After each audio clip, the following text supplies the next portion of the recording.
नमस्कार मंडळी, दीपाच्या चॅनलमध्ये तुमचं सगळ्यांचं स्वागत आहे। तर आज मी असं छान आवरून बसली आहे। मराठमोळा हा कोल्हापुरी साज घातलाय, ही नथ घातली आहे आणि हे कुडीसारखं कानातलं घातलंय, मंगळसूत्र घातलंय। तर मी यासाठी आवरले की सणासुदीला ज्या मी मराठी स्त्रीसाठी काही ओळी लिहिल्या होत्या मराठमोळी नार म्हणून, तर त्या लिहिण्यामागे माझे काय थॉट्स होते, मी कशामुळे इन्स्पायर झाले, मला काय वाटलं, हे मला माझ्या मराठी मैत्रिणींशी शेअर करायला खूप आवडेल। तर व्हिडिओ तुम्ही नक्की शेवटपर्यंत बघा आणि मला माझे विचार कसे वाटले त्यामागचे मला नक्की कळवा। तर सणासुदीला ज्यावेळेस एखादी स्त्री किंवा मराठी स्त्री ज्यावेळेस तयार होते आणि ती ज्यावेळेस स्वतःला आरशामध्ये बघते त्यावेळेस तिच्या डोळ्यात एक चमक येते, एक वेगळाच कॉन्फिडन्स असतो। जी सतत कामामध्ये बिझी असलेली ती स्त्री ज्यावेळेस स्वतःला आरशामध्ये बघते तर त्यावेळेस तिला जे मनाला वाटलेलं असतं की अरे मी छान आहे, मी छान दिसते आज, तर त्यावेळेस तिच्या डोळ्यामध्ये एक कॉन्फिडन्स येतो आणि ते डोळे एकदम तिचे बोलके होतात। तर त्यासाठी मी लिहिले, मराठमोळी नार डोळे जीव घेणे कट्यार, मराठमोळी नार डोळे जीव घेणे कट्यार, शृंगार करते साजरा होतो, शृंगार करते साजिरा होतो श्वासात मोगरा, शृंगार करते साजिरा होतो श्वासात मोगरा।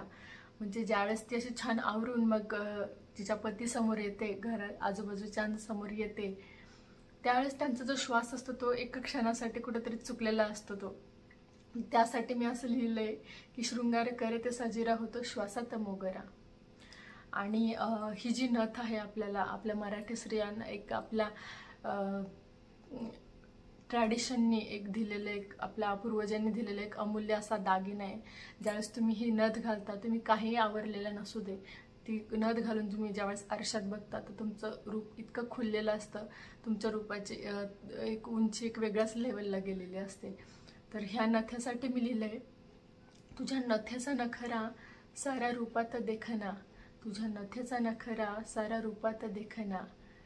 आणि म्हणजे जे आपण किती सगळा शृंगार केला आणि जर नथ नसेल मराठी स्त्रीच्या नाकामध्ये तर ते कुठेतरी अपूर्ण वाटतं। म्हणून तुझ्या नथेचा नखरा साऱ्या रूपात देखना। आणि मराठी स्त्रियांना सणासुदीला अशा काठपदराच्या छान सुंदर साड्या घालायला खूप आवडतात, मला देखील आवडतात। तर आणि आपला पैठणीचा पदर किती छान सुरेख तो विणलेला असतो, मोरांच्या त्या कलाकुसर त्यावर केलेली असते। तर पुढे मी असं लिहिलंय, तुझ्या साडीचा पदर रेशमाने विणलेला, तुझ्या साडीचा पदर रेशमाने विणलेला। आणि अशी ज्यावेळेस ती स्त्री सुंदर छान रेडी होऊन तयार होऊन छान नटून थटून येते तर त्यावेळेस तिच्या पतीची किंवा आजूबाजूच्या सगळ्यांचेच तिला जे बघावंसं जे वाटतं त्यासाठी मी या पुढच्या ओळी लिहिल्यात, तुला बघाया बघाया जीव चातक होतो या, जीव चातक होतो या।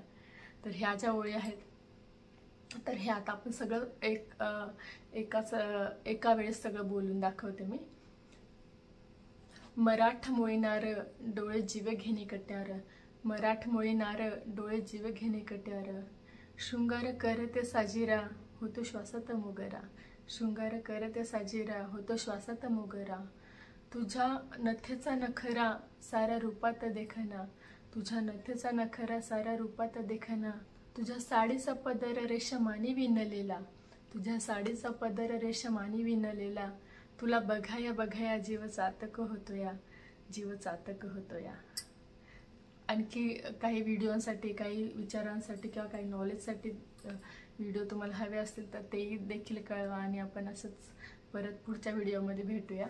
नमस्कार, धन्यवाद, बाय।